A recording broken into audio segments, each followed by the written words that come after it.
nabigeenu salawaatu rabbi wa salaamuhu calayhi tobankan dambe wuxuu bixin jiray dadaal uusan bixinin waqtiyada kale wuxuu u dadaali jiray si uusan u dadaalin bisha inteeda kale dadaal ziyaada ah oo laaban oo aad u korsan ayuu nabigu la iimaan jiray salawaatu rabbi wa salaamuhu calayhi sababtu waxa weeye tobankan dambe waxa la dhihi karaa waa bisha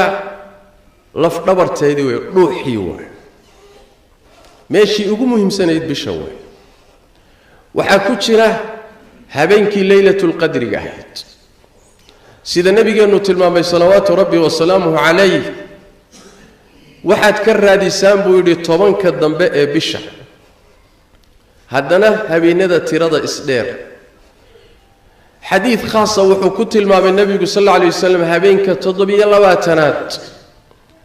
axaadiista qaarkood waxaa ku sugan 21 habeenkay ahayd in laylatul qadri ay noqotay laakiin nabiga salawaatu rabbi wa salaamu calayhi la halmaansiiyey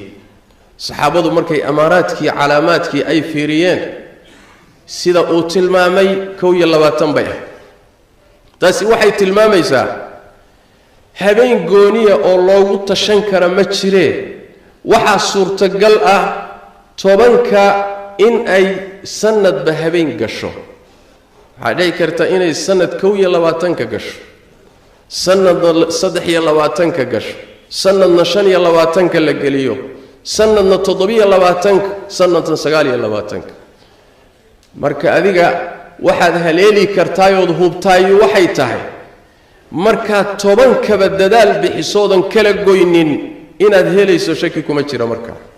saas daraadeed baa nabigeenu wuxuu yiri salawaatu rabbi wa salaamu calayhi war inta kale oo dhan hadii lagaaga xoog batood kari weydo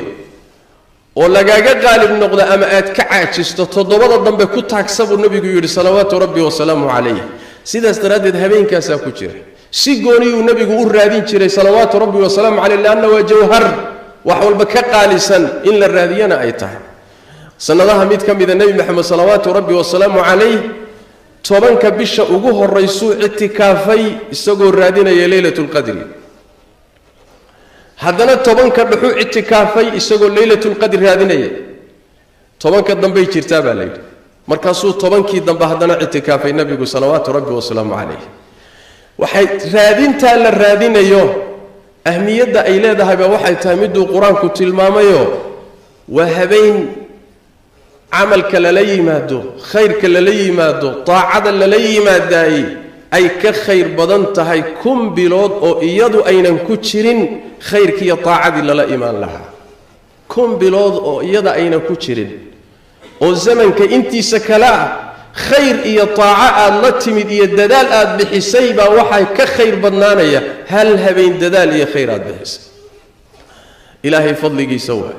deeq waaye hiba weeye ummadda nabi maxamed salawaatu rabbi wa salaamu calayhi ilaahay ugu deeqay cimrigeeda lagu kabay laana halka habeeni waxay u dhigmaysaa 83 sano iyo ziyaaday u dhigantaa ilaahay tabaaraka wa tacaala baa mahad iska leh deeqda uu ummadan siiyay noogu deeqay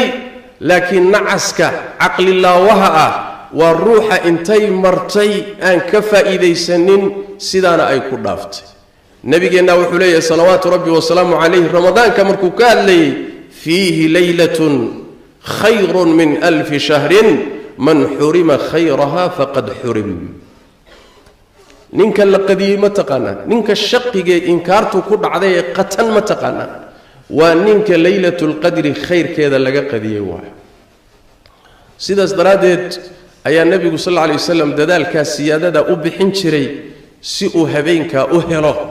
oo uu haleelo oo uga faa'iideysto salawaatu rabbi wa salaamu calayhi ummadiisana waa u jiday in dadaalka ay kaga dayato nabiga sallallahu alayhi wasallam